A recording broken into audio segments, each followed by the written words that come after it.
Ladies and gentlemen, boys and girls, children of all ages, this is the greatest time of the day. From the center of the universe, New York City, it's the main event you've been waiting for. It's time to go in the cage with Cyclone.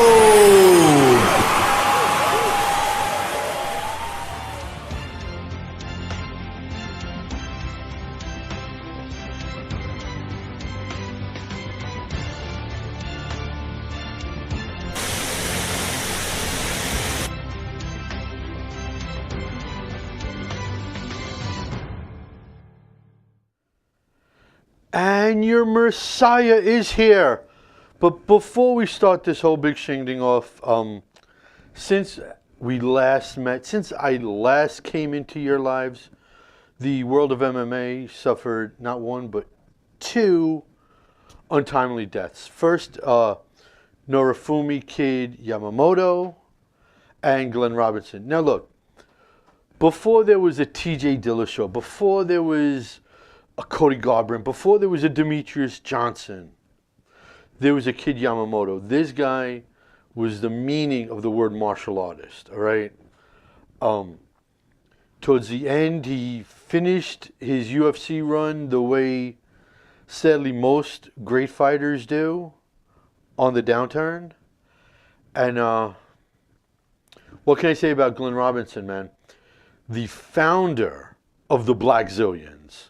Okay, and obviously him and the Dan Lambert and the guys from ATT, one of the best rivalries, not only in MMA, but in sports. I mean, you could talk, Rangers, Bruins, Yankees, Red Sox.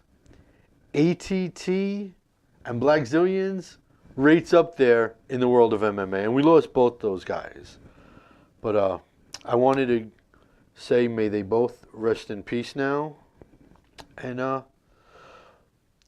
know the big guy upstairs is hanging out with them, chatting MMA like we're going to do right about now. So today is Monday, September 24th. And I know you're looking at me right now and saying, something looks different about him. Did you lose weight, Cyclone? Nah, I just buy larger clothes. But I did forget my glasses, so I'm kind of as blind as a bat right now. So we'll see how this 1 hour shindig goes, okay? It's definitely the fall weather out, which is absolutely beautiful. No more heat, no more humidity. But for the next 3 days, it's gonna rain. Unbelievable. I had so many plans for tomorrow that the rain just effed up. Mother Nature is still getting me without lube. You know what I'm saying? So I want to give a quick hello out there. And yes, Christian, I am the champ. Raise the roof. Whoop, whoop, whoop. And Justin, thank you very much for stopping by. Now, one of my friends, John James, who unfortunately works on Monday nights and can't be part of this special get-together that we have, hit me up this week and he was like, Cyclone, Ariel Helwani, Luke Thomas, they all have trinkets on their desk. Are you going to have some trinkets? And I thought long and hard, do I really want to schlep extra stuff here and then have to schlep it all back home? The answer is no. I really don't want to carry excess stuff. I mean, the laptop, excess notes, if we ever get to the fantasy fight segment, and a drink. And today's drink is Fuse Fusions. Not that they're an official sponsor, but I know right now Brian Horan is yelling at the screen, Cyclone, stop drinking tea. It's not healthy for you. Well, yeah, it is, because it's only 120 calories, and according to this label, and you're supposed to always believe what you read, Natural lemon flavor with other natural flavors. So Brian Horan, cheers, mate. Okay, it's not proper 12, and I'm not Conor McGregor, but this is just as good. I want to remind everybody, check out CycloneComedy.com. I have a great shop page. Lots of great gifts you can buy. Check out the Facebook page, Psyche Prods on Facebook, and give us a call here. 516-945-9099. Caller, you're on the air. You are in the cage.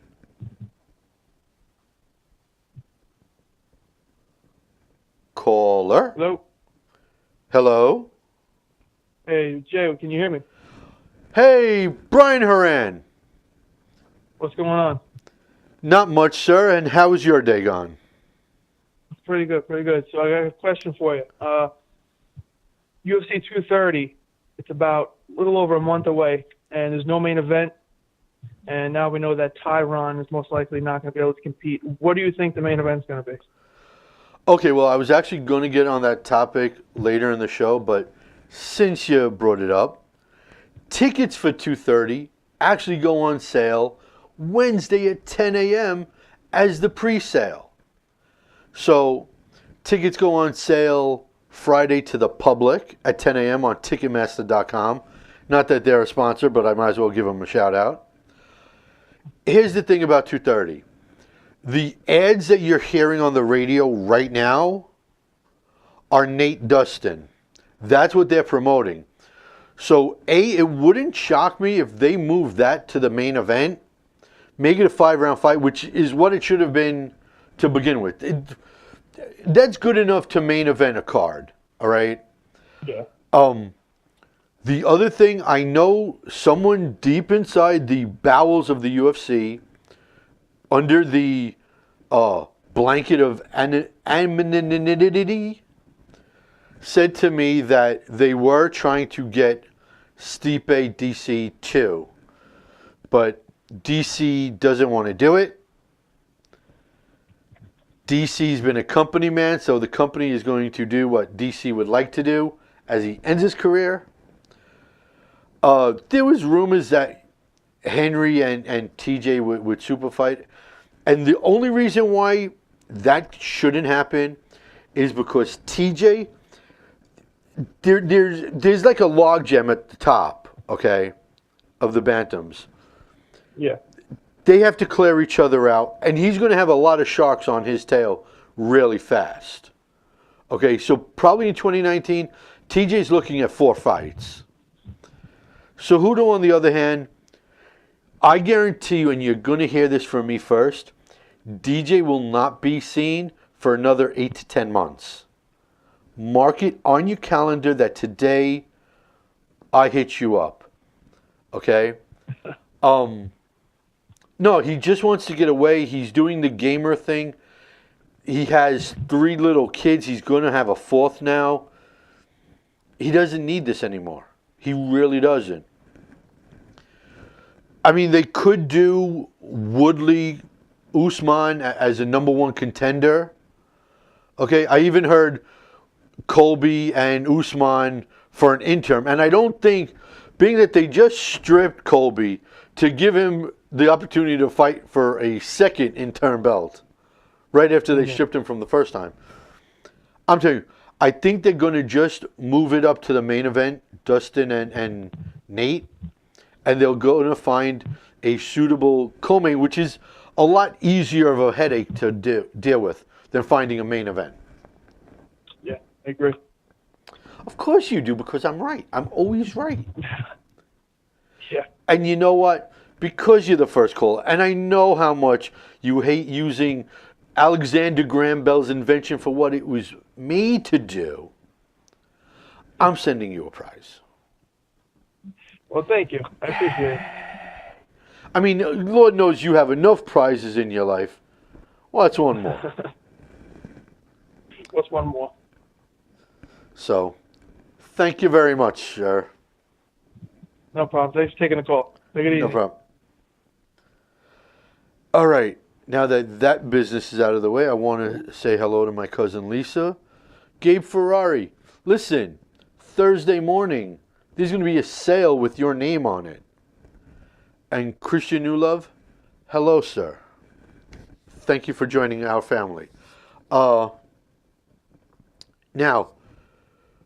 when we come back from all this chaos, we're going to be talking about the chaos and all the great finishes that happened this past weekend, because there was a stinking amazing amount of finishes. And obviously, we just talked about MSG. We'll talk a little bit more about MSG right after this. This is Frank Yeager. This is the Barbarian Tim Bosch. I'm World Series of Fighting undefeated lightweight champion Justin Gaethje. MMA legend, UFC Hall of Famer, Iceman. Chuck it up. If you got the guts, step in the cage with Cyclone. All right, now, everybody else starts from big and works to the bottom. I start on the bottom and I work my way to the top. It's just the way I'm different than everybody else. All right, like I told you guys last week, once again, like I always say, I'm always right. I was right again. Brendan Allen won the LFA middleweight championship by locking Tim Hiley into a rear naked choke. The fight, I don't want to say Brendan smoked him, but he handled Tim on the ground. He handled him in stand-up. This is a champion that's going to hold that strap for quite a long time, because I don't see anybody in the LFA that can take him.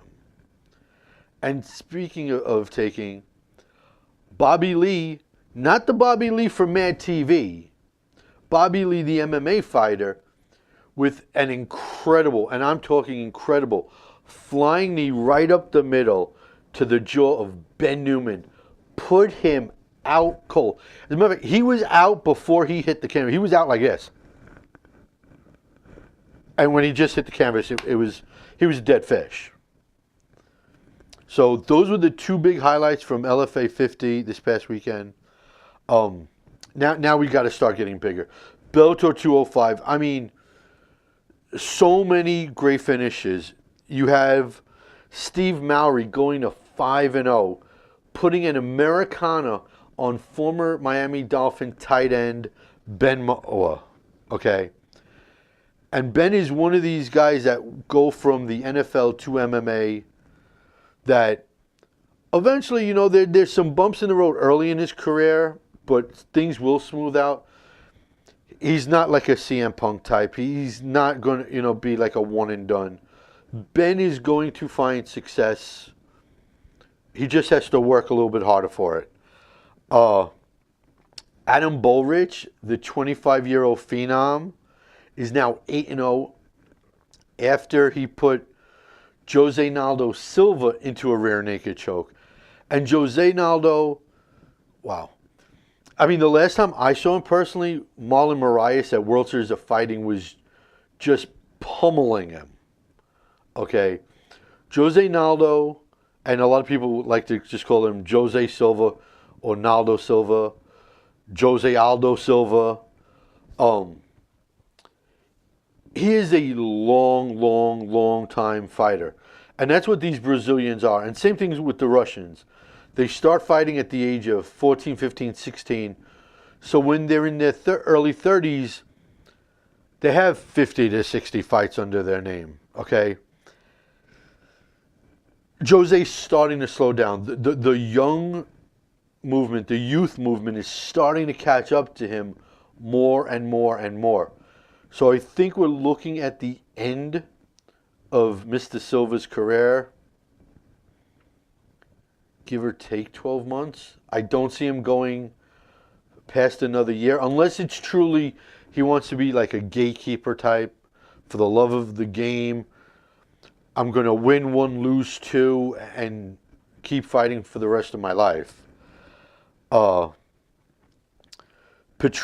Pitbull KOing Roger Huerta. And look, We knew that was going to be a firefight, and it was what it was. Okay, and then afterwards, first of all, during fight week, he was begging Eddie Alvarez to please come back to Bellator because he wants to avenge a loss to Eddie. But he then called out Brent Primus, the defending champion, and Michael Chandler just let the word go out this morning that, okay, Patricky, you can deal with Brent first. I'll sit back and I'll wait and I'll take the winner. And it doesn't matter who wins. If it's Brent that remains champ or Patricky takes the belt from Brent, whichever one fights Michael Chandler is going to lose that belt to Michael Chandler. Okay. And then how do we not talk about arguably one of the best featherweights on God's green earth, AJ McKee. Okay. The 23-year-old is now 12-0. He's calling for his title shot after just he murked, okay, John McCappa. 69 seconds, left hook, right to the jaw, good night, fight over. I mean, you can't do any better than that. All right. And like I said, this kid is one of the best featherweights on the planet. And that leads us to what arguably should have been one of the best boxing fights in a long, long time.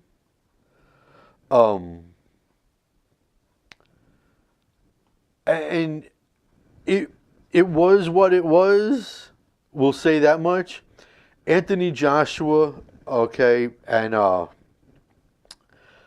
Alexander. One second, let me just fix that. Alexander Povechkin and Anthony Joshua going at it in Wembley Stadium, a sold-out, completely jam-packed Wembley Stadium in the rain. All the fans showing their love for Anthony Joshua, staying. There wasn't an empty seat in the stadium. And I know the UFC is always like, we don't want to do the outside stadium thing because of the bad weather possibilities. Look, boxing's done it enough times. One of the first ever PFL fights down in Miami Motor Speedway was done outdoors. You can get away with it. You can do it. Are there possible things that can go wrong? Sure, but even in an indoor arena, an indoor stadium, things go wrong. I learned a long time ago in this business, if it can go wrong, it will. So you always have to be prepared. So I think, I mean, it would have been nice to have Michael Bisping headline a Wembley Stadium card, but I don't know if they would do it with Darren Till now, especially after the way he lost to Woodley. There's enough names that can headline a Wembley card. Hell, Connor. I mean, I know Ireland's not England and England's not Ireland, and if you compare the two, everybody gets all up in arms and all offensive. I think the UFC can eventually get to Wembley. Okay, and that would actually be awesome to watch that happen. Although it would be even more awesome if I got credentialed and got to go there. But that's just me complaining. Anyways, back to the fight between Joshua and Povechkin. Joshua fought down to his competition. Okay? A lot of people figured that Anthony Joshua would have just murked Povechkin. Admittedly, I kind of thought that. But here's the deal. Going into the 7th round, it was tied. 3 rounds each. Okay, In the first round, Povetkin broke and bloodied Joshua's nose. He had him hurt. He had him backpedaling. I mean, Joshua landed a bunch of left jabs, a couple of solid rights, put Alexander going backwards towards the end of the fight. And there was actually a moment, kind of like an Ivan Drago moment, when Rocky put him down and he almost goes out the ring. In the sixth round, a left-right hook dropped Alexander, and when he was trying to get up, he stumbled a bit, and actually kind of half his body went out between the ropes. So the officials, push him back, gets up, and then just a massive three-punch combo. Boom, boom, bang. And out goes Alexander for good. And he retains his mandatory WBA, WBO, and IBF championships right there. Post-fight, it was brought up, who do you want to fight next? So everybody in every sport calls somebody out, okay? And Anthony Joshua already has Wembley Stadium booked for April 13th. Okay, a week before my birthday, just as a side note. But he has the stadium booked, and that's going to be his next fight. And he's willing to fight Dylan White, who he already beat early on in both of their careers. But the fight he wants, the fight the fight I want to see is Anthony Joshua and Deontay Wilder. Now look, Deontay's fighting Tyson Fury first. And if Fury upsets Deontay, it would have to be, Fury against Anthony Joshua, which would be awesome to have two English guys fighting in Wembley. Okay, that would just split the crowd right down the middle as far as I'm concerned.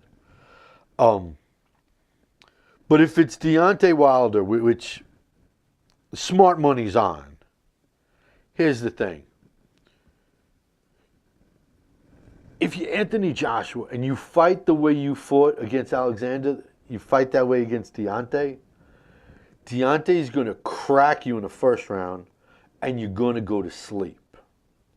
So I don't know if his trainers and his coaches are going to work on some sort of different game plan, but he certainly needs one. Okay, especially against Deontay, because Deontay is that damn dangerous. We can talk about... Hello, Rudy. Rudy, by the way, Mr. Breedy, you and I have to chit-chat soon. We have to get down kind of like Deontay and Anthony Joshua are going to get, but not with the fisticuffs, with the yappers, all right? You and me, we got to speak soon. And Brandon, you can call too, Brandon. Your fingers ain't broke. I know that for a fact. But heading over to UFC Sao Paulo, which is... It might be one of the beautiful cities in Brazil, but let's face facts. The judging in Brazil is, how do you say, slanted? Like this slant? But there were some incredible finishes in Sao Paulo too. We saw the fastest strawweight submission ever. Okay. Lavinia Suha put guillotine on Alex Chambers at just 121 of the first round. She is now 12-1. The rankings come out tomorrow, and it wouldn't surprise me if Souza is now in the top 15.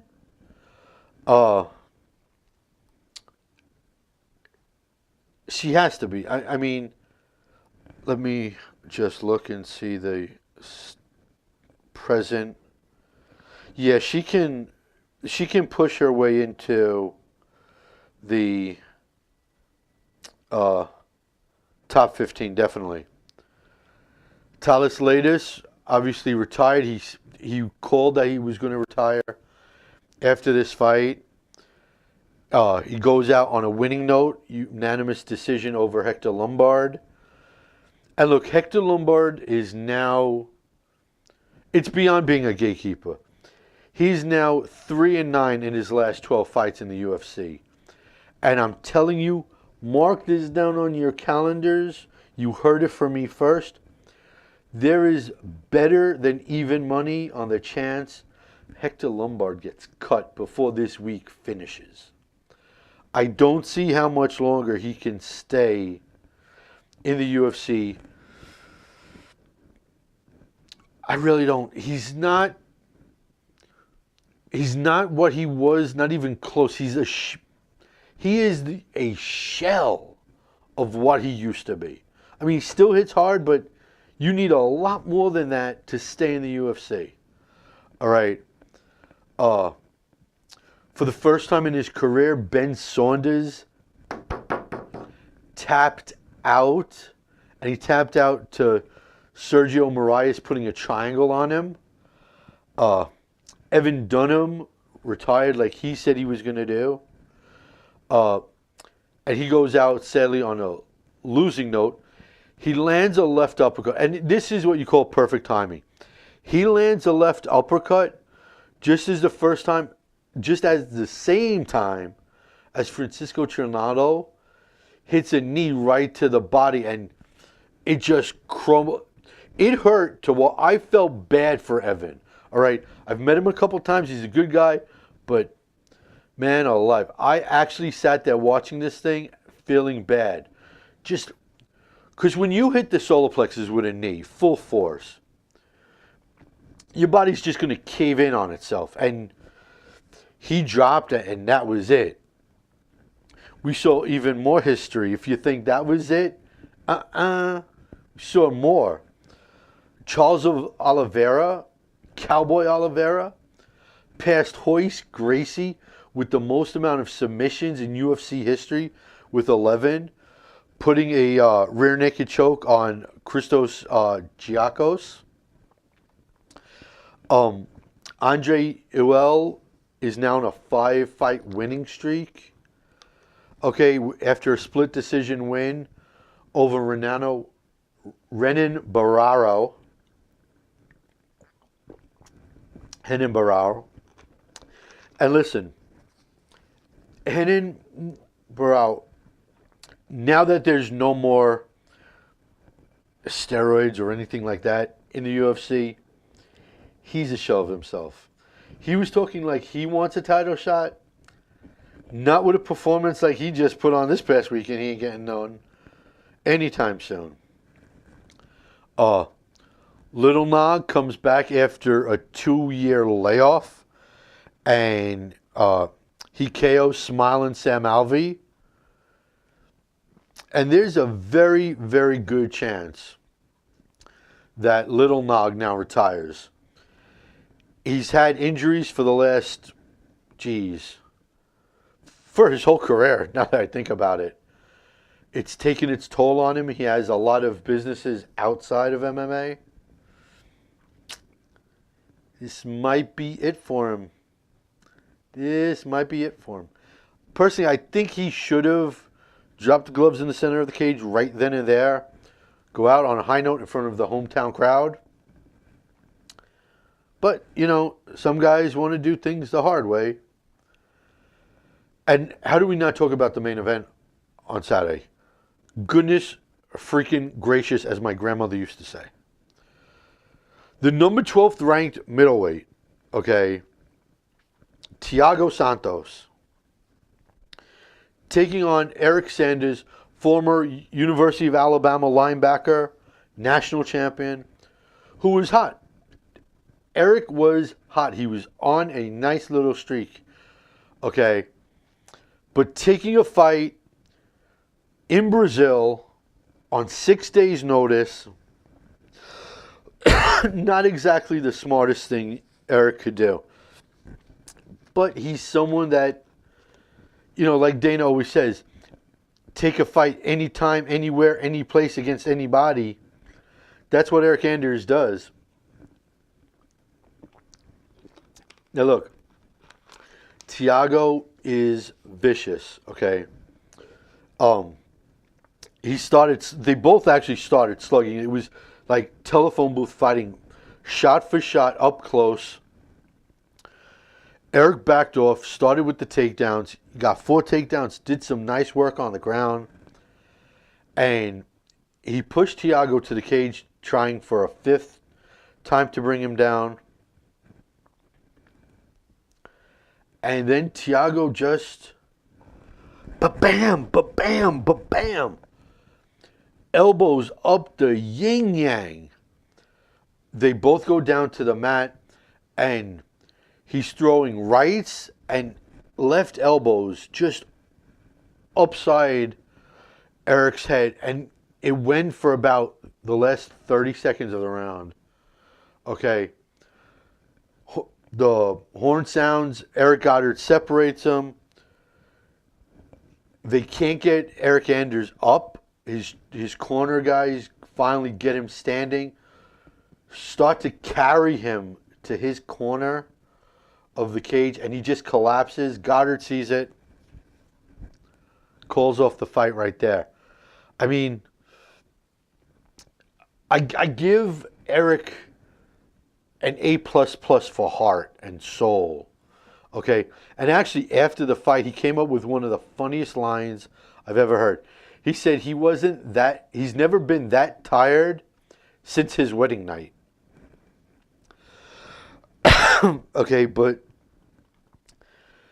just the fact that the number 12 ranked middleweight now goes up to 205 for the first time and does that, he's going to have to be in the rankings as well. You're just going to have to move him to 205 rankings. No ands, ifs, or buts about it, as my mother would say. He's going to need a top 10 challenger soon. I could see him taking on like a Patrick Cummings. I could see him taking on a local boy, Mr. Corey Anderson from New Jersey. I would love to see him against Ilir Latifi. I mean, that would be awesome. The size difference would be incredible. It would be like Rocky against Drago. Because Thiago's so big and Ilir is so tiny. Now, as far as our bigger stories are concerned, obviously, like me and Brian discussed, the Garden stuff.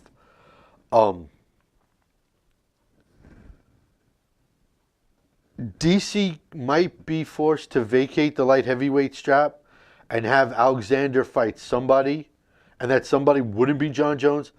I don't think Dana would put John Jones in that so fast after that USADA suspension is over. I mean, USADA could lose a lot of business if they are assumed that they not took a bribe, but they were like winked under the table to cut John Jones's suspension short. I really think so. That would be really bad for USADA. Now look, USADA covers not every sport, but they cover the Olympics. They cover everything. They would lose so much credibility being the number one drug czar in the country, So I don't think they would have done it like that. And I believe we have a phone caller.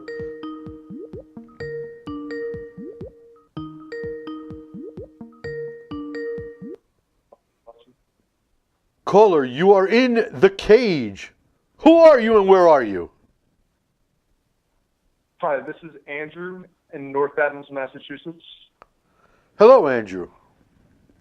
How's it going, Cyclone? I'm here with a couple of my baseball teammates, and we were all wondering. Before you wonder anything, Keep it clean, Mr. Lavelle. No problem, Cyclone.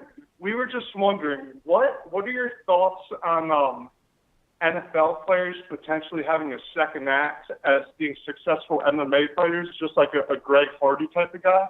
What are your thoughts on, like, do you think we could start to see more NFL players come into the MMA ranks? Well, look, as far as Greg Hardy is concerned, since you brought up that name, there's been a lot of pushback. There's been pushback from just about all of the women fighters don't want to see him get the shot. Right. Dana is the king of this person will never get a shot, and then 2 seconds later, they're main eventing a card. Greg Hardy, in the fights he's been in, before he was in the UFC, and the 2 fights on the Dana White Contender Series, he has just murked his opponents. Really? Can he be a legit MMA fighter? Yeah, he can. Because apparently while he was still in the NFL with the Cowboys, he was also training in MMA. He was training in Brazilian Jiu-Jitsu. He always had the wrestling going back to when he was in college. He might be the one that sneaks through. I mean, there are other NFL guys. Look, Ben Moa is one name that recently fought. It's not a hard stretch. Herschel Walker is still wanting to fight. All right, well, thanks for... All right, before you get a little bit off the cuff there, we're going to let you go, Andrew. All right, Cyclone, good luck with the show, man. Have a good one. Thank you. All right. So, we're talking about Dana giving shots. All of a sudden now, Logan Paul is coming at Dana White, saying, hey, you gave CM Punk a shot. The difference between CM Punk and Logan Paul is Logan Paul has a social media following. Okay? That's what Logan Paul is. Okay? He is a made person because of this generation's version of, I don't want to say libertards, but those that are progressive. That's who goes to guys like Logan Paul. CM Punk at least was a professional athlete. And that's why CM Punk got the shot. So Logan, no, you don't get a shot, Logan Paul.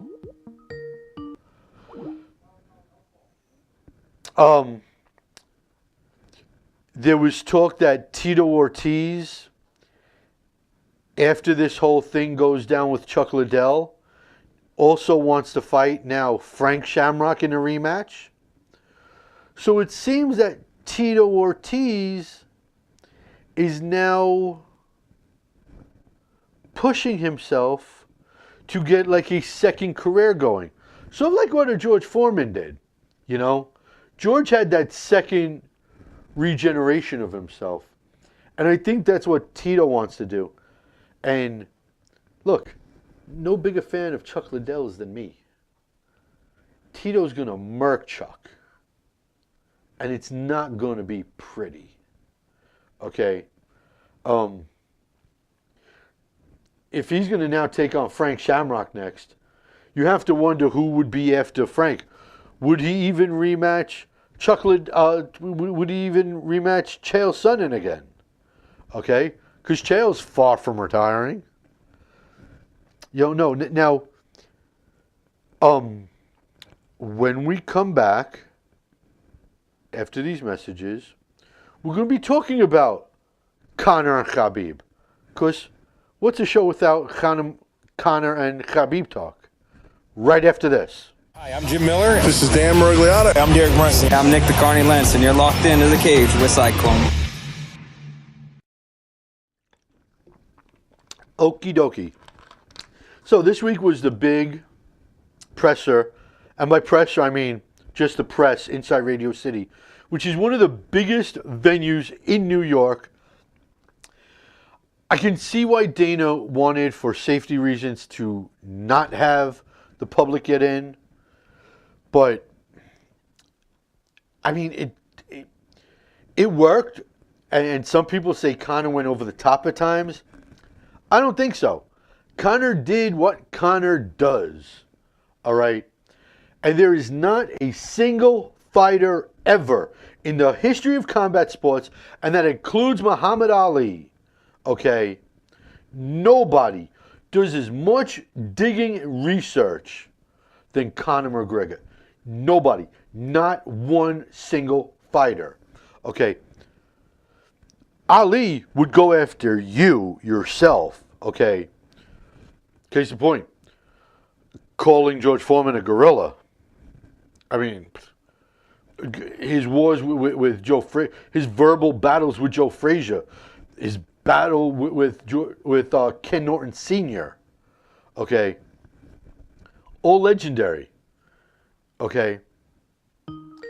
He talked a lot of smack, but not the smack that Conor does. Conor just talks and does his research. For him to bring up Ali Abdelaziz's kid, for him to bring up Khabib's family, that shows the brain size, that the research that he's willing to do. All right? That's why it was perfect. Now, did he plug constantly Proper 12? Of course. I mean, it's now a UFC. His whiskey is now a UFC sponsor. That's the next best thing to getting stock in the company and becoming a partner, which is what he originally wanted, which he was never going to get. Okay, WME IMG was not going to give a fighter, Conor McGregor or anybody else for that matter, a piece of the company. Just wasn't going to happen. So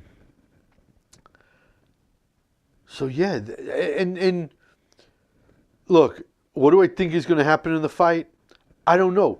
You're going to have to watch next week to hear that part of the whole big Conor Khabib stuff. Because I guarantee you next week I will be making an early prediction on the fight. I'm not going to do it just yet. Okay? And by the way, I don't think either fighter is going to back out. I think this fight is going to happen hands down. And it's the biggest fight in the UFC's history. And it knocks off DC Stipe was it. Conor Khabib knocks that down a notch. Or maybe two. I don't know. But that now becomes number one. I want to remind everybody, from 9 to 11 tonight, right here on Strong Island Radio and Television, my house show with the best house music there is, with DJs Snoopy and Cole. So keep it right here. Okay? I know I will, and I hope you will too. We are going to take a quick little timeout, and when we come back, we'll talk the upcoming schedule. We'll do some segments, and then we'll wrap this shingding up right after this quick message. I'm Dennis Bermudez. Hi, I'm Creepy Ian McCall. Yo, I'm Kelvin Gastelum. This is Mark Goldberg. Yo, I'm the world's most dangerous man, Hall of Famer Ken Shamrock, and you're getting tapped out in the cage with Cyclone.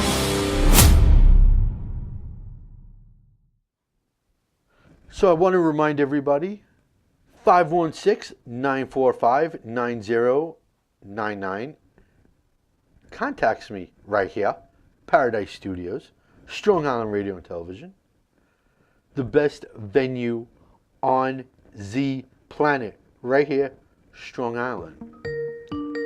And I believe we do have a caller. Caller, who are you and where are you? Uh-huh.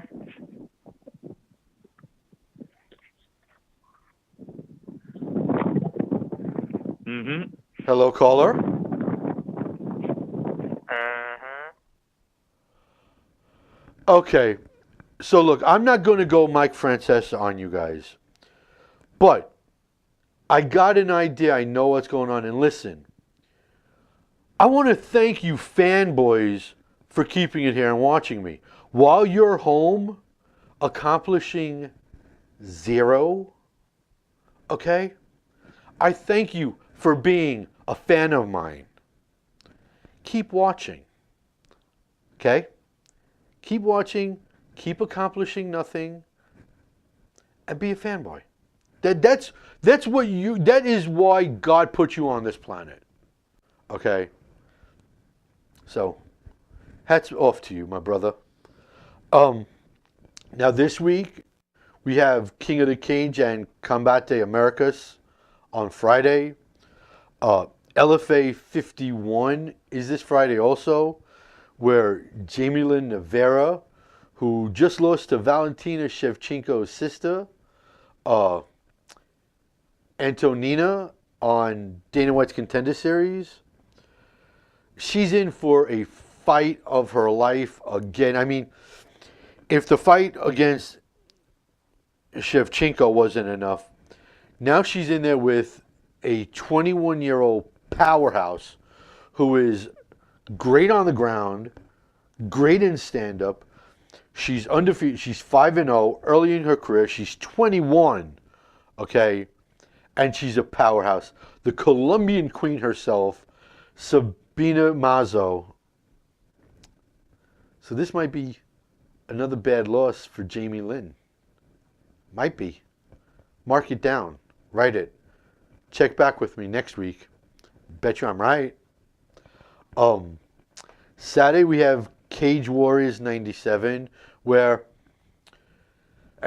everybody that knows me knows how much I like Cage Warriors. Home originally to Conor McGregor.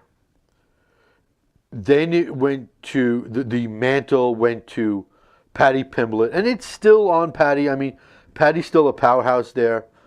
But Jack Shore is now 8-0. He is a nasty fighter. He will be one day in the UFC. That is somebody who needs to be in the United States. Okay? He's taken on Jacob Wigwich. I don't see that going more than a round. I don't see Jack toying with this kid. I think he's going to just come in, slug it out, and put Jacob out on his back really fast. We have Bellator 206, one of the biggest cards ever. A weekend where the UFC is dark. You know, they always say when the cat's away, the mice will play. Well, Bellator has one of the biggest cards they've ever put together. Rory against Mousasi for the Mousasi's middleweight title. Now, just look at it like this.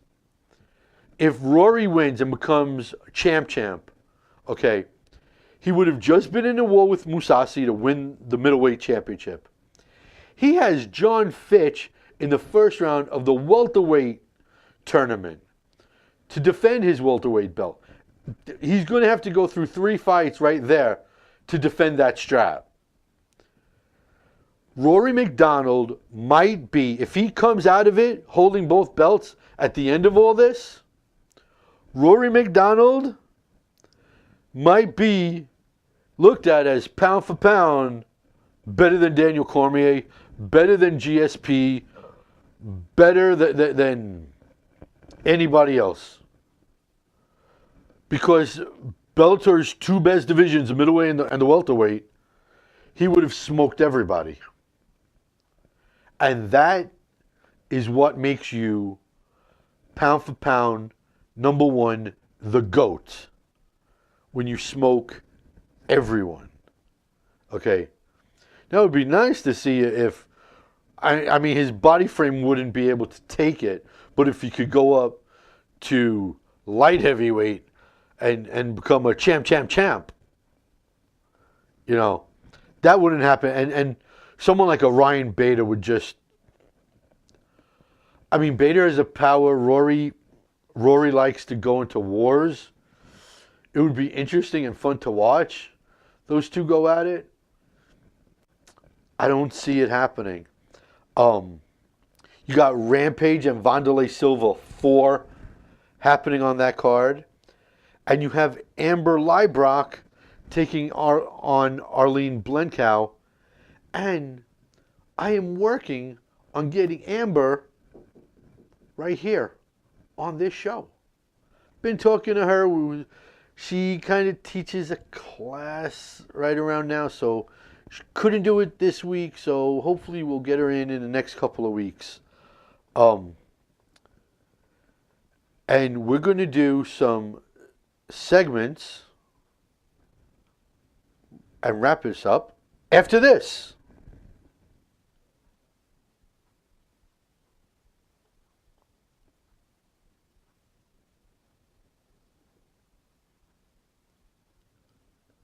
So, okay, on this date, I think I want to do some like music for when we do on this date.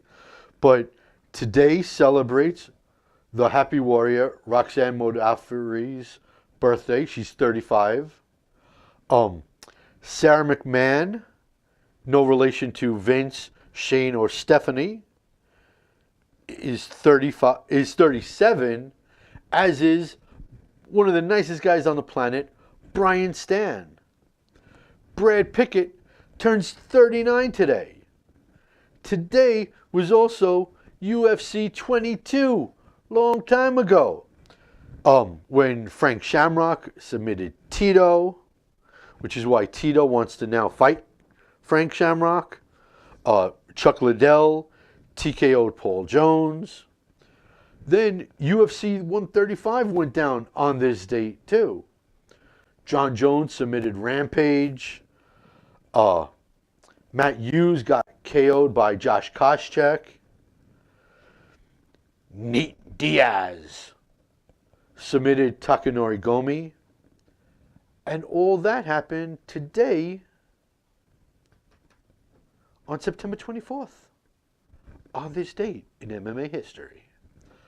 I want to remind all you guys to follow me on Facebook, CYCIEPRODZ, Psyche Prods.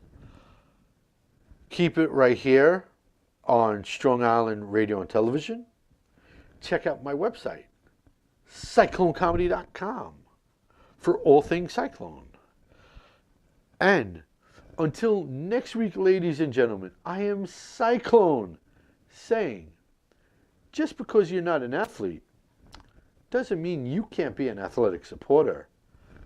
Bye-bye.